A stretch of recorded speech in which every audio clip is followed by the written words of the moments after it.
Sega. What's this? Spell it backwards and it's ages. Yup, never does. So, hello everybody, this is DoctorJhonReborn. And this is Shank02.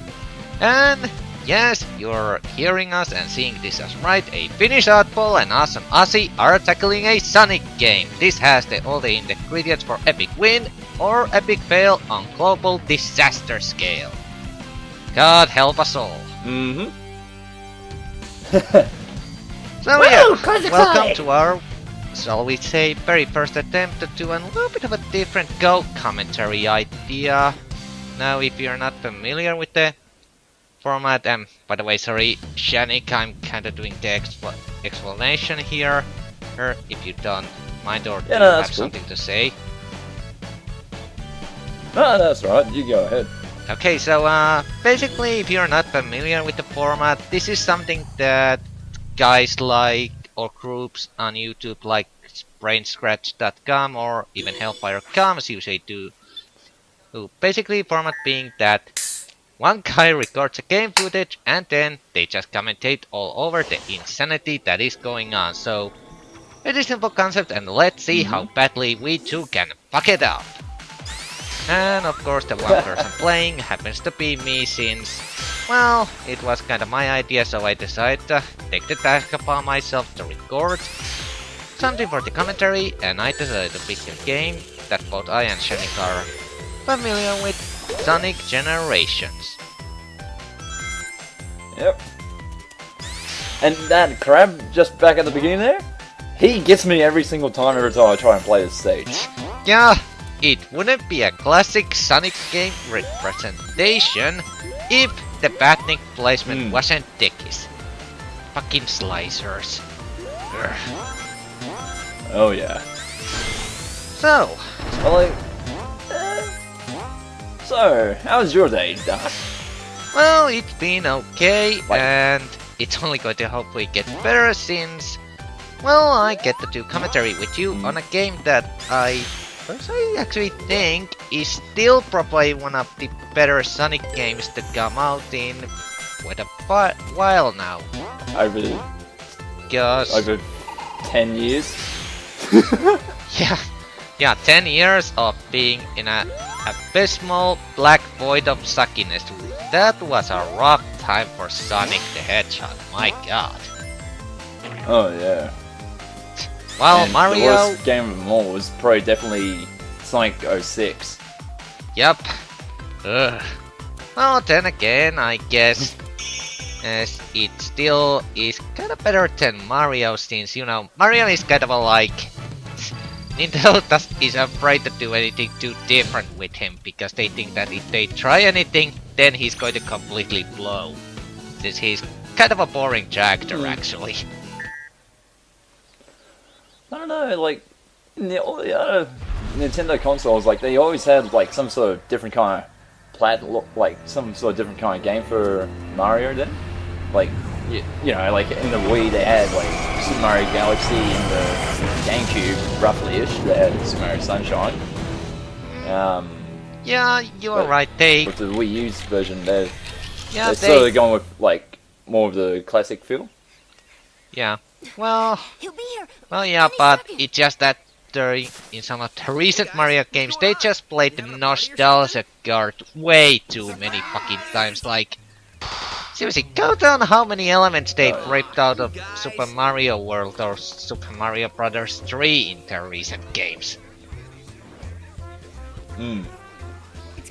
And we've been talking about Sonic, I mean Mario games when we were supposed to talk about Sonic. Talk about losing in all sorts of tangents. We are so sorry about this, Sonic, for disrupting your birthday.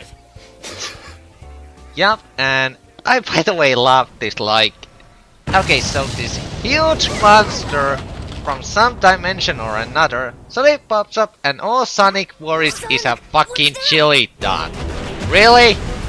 Yeah, he was just there like, "Hey, where's my chili dog?" Like, this is starting to become way too normal for Sonic since If a giant monster attack is starting to be a like everyday thing, then you know that you either live in Sonic World or then in Godzilla World. Both of them are kind of running on the same basis, I think.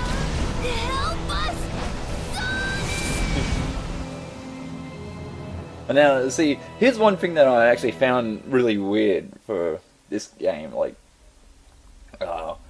when we see after you do like the second act of Green Hill Zone, Towers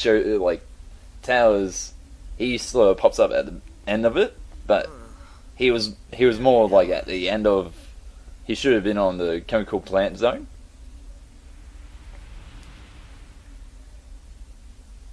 Like, you know, like that. It's just me trying to point out like some of the game odd things.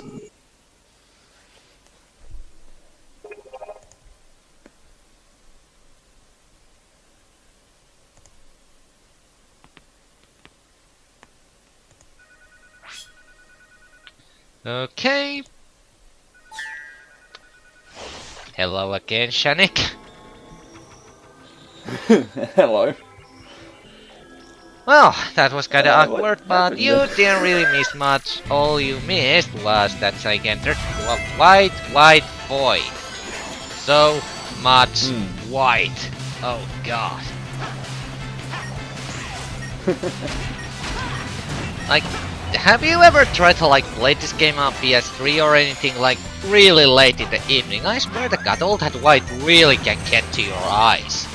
Ugh. Yeah, definitely. Meanwhile, we are playing Modern Sonic on Green Hill Zone. Hallelujah.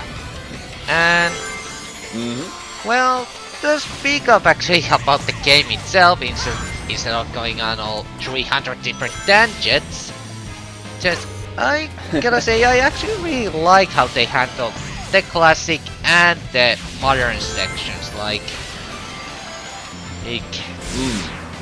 I really like this modern section because this really captures the speed, while the classics, well, it pretty much gives the platforming experience that some old school fans have been missing from some games. So I think this game does a really nice balance between those two.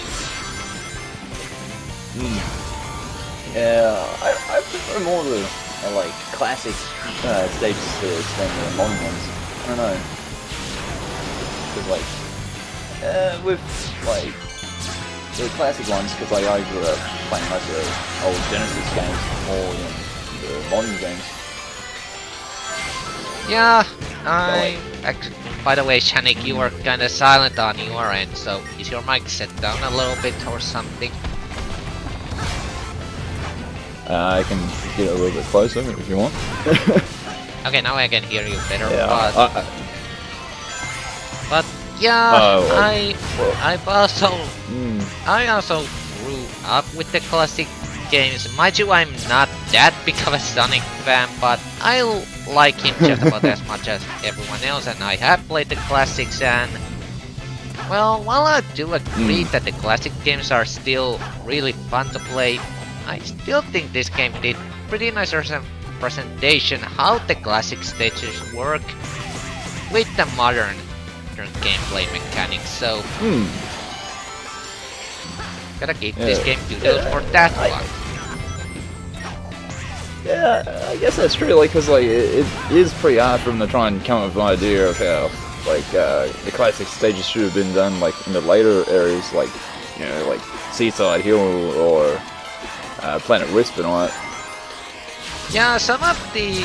I gotta admit that... Well, I'm gonna just say this right away, I do like this game overall, but I do admit some of the choices for stages and areas just kinda baffles me, like... Why some certain areas from certain games when I can think of at least few bit when there's better a whole stages. lot better stages there? What did you say? Yeah, because like there are a whole lot more better stages to choose from than the ones that they could have used in the game. Yeah. Thanks, Sonic. I thought I was dead. floating without a body in a black limbo. Ugh, I'm gonna have nightmares for real. And Oh, Tails he'll is get over it in returned from the record white limbo. Is it me, or is that place we were just in awfully familiar? Not to me. I actually This kinda person like said how Sonic sucked all the they're life and actually color. surprisingly accurate with some of the Totally details straight. here, like Tails says that No he doesn't stranger know than this place rescuing because he genies and wasn't magic around books in or Sonic saving 1. aliens in an interstellar amusement Yeah, park. yeah, that Concerned is about true. finding our friends. But, like, And I also like how they There's actually, something over there in the distance. I actually Not like how buildings, but they Sonic look comments like Sonic, That might be a good Nick place and the to Secret check out. Rings I'll be is back actually soon. canon with that magic book. Wow, you weren't kidding when you said soon. I thought you already left. Hey Sonic, did you put on some weight? Did you suddenly become shorter than me? And complete And fail a on few Tails' seconds. voice. Ugh.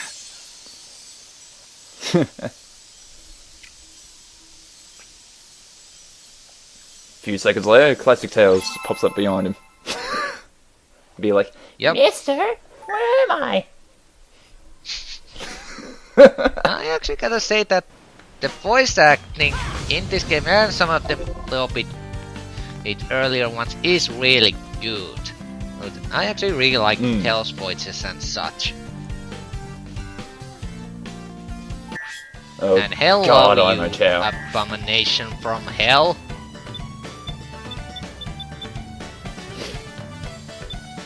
Even the fact that that crocodile has more better hints than you.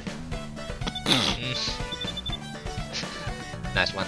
Anywho, we are actually reaching somewhat near to the end of this first part of our co-commentary attempt, and I'm basically finishing the first recording here on Omocho's shop, where in this game you can buy certain both temporary Upgrades. and permanent abilities to your both classic and modern Sonic, and trust me, some of these really help out in some of the stages. Like,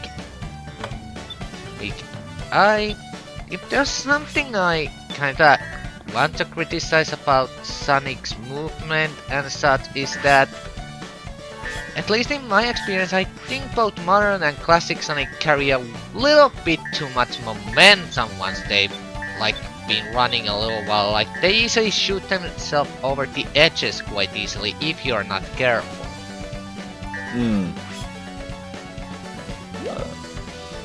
And looks like this is nearly the end of part 1. Yeah, I just said that a couple Oh. of minutes ago, Duh. but well, repetition is never bad. And that shall pretty much conclude, once it's done saving, the first episode of Sonic Generations Go commentary. So, this is DoctorJhonReborn and Shanik. Yep. Thank you guys for And watching, and we'll Yeah. see you again next time on the next episode of Sonic Generations Go commentary. Bye bye everyone, see ya later. see you later.